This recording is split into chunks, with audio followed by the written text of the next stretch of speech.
There's something to be said about a game developer that takes every obstacle in their path, be it the biggest competitor in the industry, a reworked development of their story, or the unjustified criticisms of a rabid, opposing fanbase, and comes out on top after all of it. And witnessing the incredible progress Kuro Games has made over the past 6 months that Wuthering Waves has been live, it's safe to say that this has been one of the best and most fulfilling journeys in gacha gaming. How else would a game that was made a laughingstock across the most vitriolic communities in the gacha space earn both of these nominations in the annual Game Awards? One for Mobile Game of the Year, which isn't surprising at all given the incredible quality of the product, and another for something that's a bit more personal for every single gamer, the player's choice. For many, this announcement was cathartic, and now Wuwa players in Kuro Games have the chance to do something crazy. This company ranks a player's enjoyment of their game very high on their list of priorities, and it's evident across the massive quality of life updates the devs have made, their continual commitment to players across their announcements, and perhaps most importantly of all, their integration of fantastic, engaging content even when that expectation isn't there. The filler patches. There are a lot of reasons for why Wuthering Waves, in my opinion, has the best filler patches in gacha gaming. And when we take the time to break down what those reasons are, I wouldn't be surprised if you end up sharing that exact same sentiment. As always, if you're enjoying this content, please hit that like and subscribe button. The biggest factor in Wuthering Waves' growing positive reception has been the continuous improvement the game has made across every single one of its updates, all made under the immense pressure of massive story rewrites and delayed progression of the game's main story. What this meant was that the game's 1.0 version, all of those updates between launch and 1.4, had a lot of things that people across the gacha community call a filler patch. Oftentimes, these filler patches are considered some of the worst parts of a version's lifecycle, substituting significant expansions to a game's main story quest or map with flagship main events that have had an incredibly mixed reception across the player base. Some notable examples within the gacha genre that have scarred players across the globe were Genshin Impact's version 4.5, and of course, the most recent Honkai Star Rail patch, version 2.6. When it came to Genshin Impact, its 4.5 version consisted of a story quest for Chiori, one of the most uninteresting and genuinely boring characters in the game, and what I still consider the worst event in gacha gaming, since I suffered the mental damage of actually completing it, Alchemical Ascension. This event was an absolute slog, time-gated not by days, but by the obsessively massive bouts of dialogue and some of the most frustrating mechanics we've ever seen in a minigame, with absurdly vague specifications for the potions you had to craft, disgustingly tedious management of your resources and stock, and so many levels that it would take you multiple hours, by that I mean 5+, to claim all of its rewards. And the best, or really worst part about it, you quite literally didn't play any Genshin Impact at all. No combat,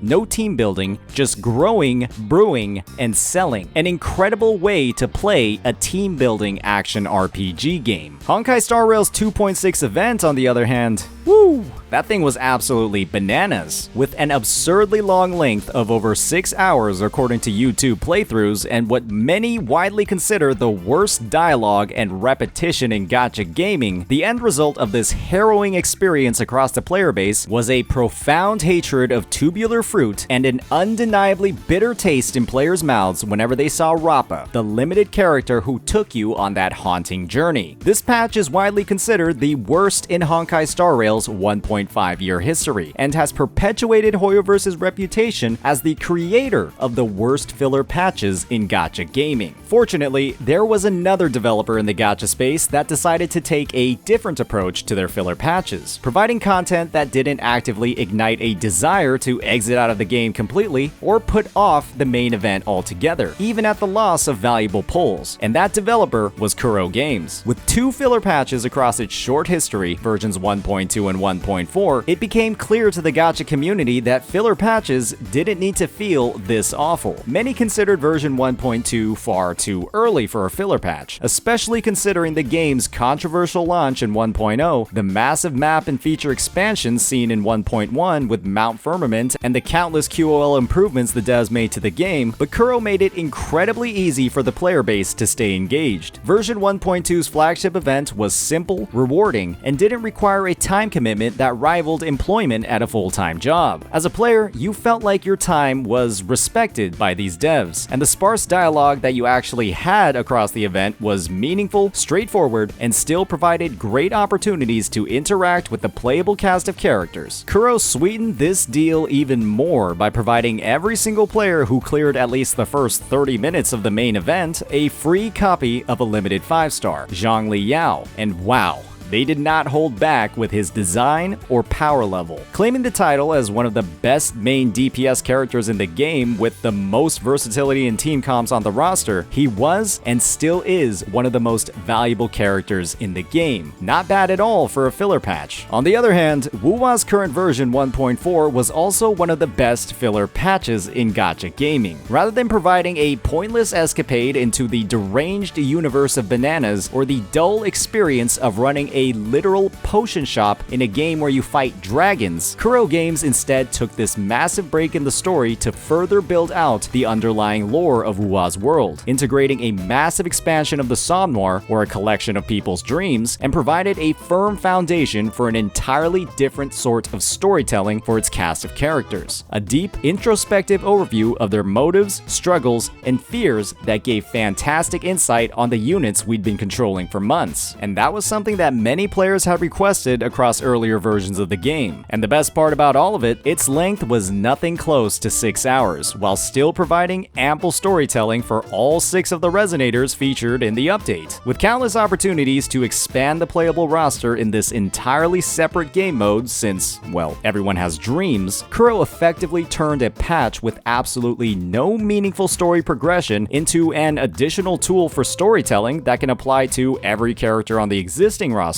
and every new addition that's coming in the future. When we consider what's coming in Renacita, my oh my, there is quite a bit for us to look forward to. But that wasn't enough. They even tied multiple events and activities to the main event itself to pad out the patch, while still, most importantly, respecting the player's time by limiting bloated dialogues and integrating straightforward progression that made you feel like a gamer, not a lab rat experimented on by gacha scientists looking to drive as much playtime as possible in their game. It's crazy what happens to something like a filler patch when the devs design them with the intent of making them actually playable and enjoyable. What's clear for every single player that's had the privilege of playing Wuthering Waves is the genuine sense of commitment these devs have for the game. You see it everywhere you look, from the incredible design of their characters, the absurd rate they push quality of life updates that actually help the player base, and the meaningful experiences they're able to develop for filler patches, knowing that giants in the gacha space have done the complete opposite. When that is the sentiment across the player base when you're only 6 months into release, you know you've done something really, really good. That's the definition of player's choice, and game of the year for me. As always, if you enjoyed this content,